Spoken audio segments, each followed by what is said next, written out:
రాజన్న సిరిసిల్ల జిల్లా కేంద్రం 5వ వార్డు సుభాష్ నగర్లో కమ్యూనిటీ హాల్ను మాజీ మంత్రి కేటీఆర్ ప్రారంభించారు.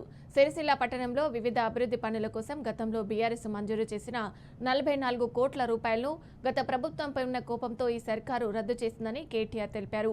సిరిసిల్లను అభివృద్ధి చేసేందుకే ప్రజలు నమ్మకంతో మున్సిపల్లో తమ పార్టీని గెలిపించారని అన్నారు. నమ్మకాన్ని వమ్ము చేయకుండా పట్టణాన్ని మరింత విస్తరించి అభివృద్ధి చేస్తామని కేటీఆర్ హామీ ఇచ్చారు. వార్డుకు ఒకటి చొప్పున ఇట్లాంటి మంచి కమ్యూనిటీ హాల్ ఎక్కడ జాగా ఉంటే అక్కడ కట్టాలని ప్రయత్నం చేసినాం.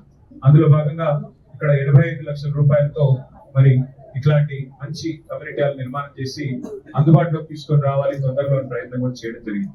సరే, కొన్ని భూమి మీద చిక్కులు, రకరకాల చికాకులు పెట్టినా దారుణం అరుణ గారి పట్టుదల వల్ల, ఆమె గట్టిగా ఇవ్వబడడం వల్లనే ఈరోజు జరిగిందనే విషయం వారికి వాళ్ళందరికీ తెలియజేస్తూ ఒక్కసారి కొంత గట్టిగా వెనకాల ఆడపిల్లలు చప్పట్లు కొడతలేరు, అరుణక్క గట్టిగా చప్పట్లు కొట్టి అభినందన చేస్తాను.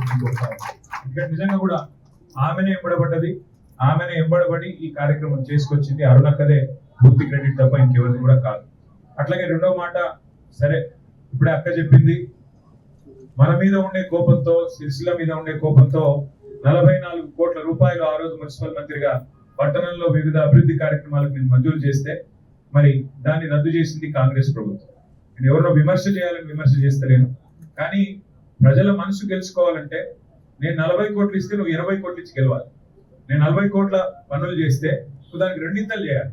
నేను ఒక మంచి పని చేస్తే నువ్వు 2 మంచి పనులు చేయాలి, కానీ ఉన్న పనిని రద్దు చేస్తా, దాన్ని ఉన్న గీతలు జరిపేస్తా అంటే ప్రజల ఆలోచనని, ప్రజల చైతన్యాన్ని తక్కువ అంచనా వేయడమే అవుతుంది.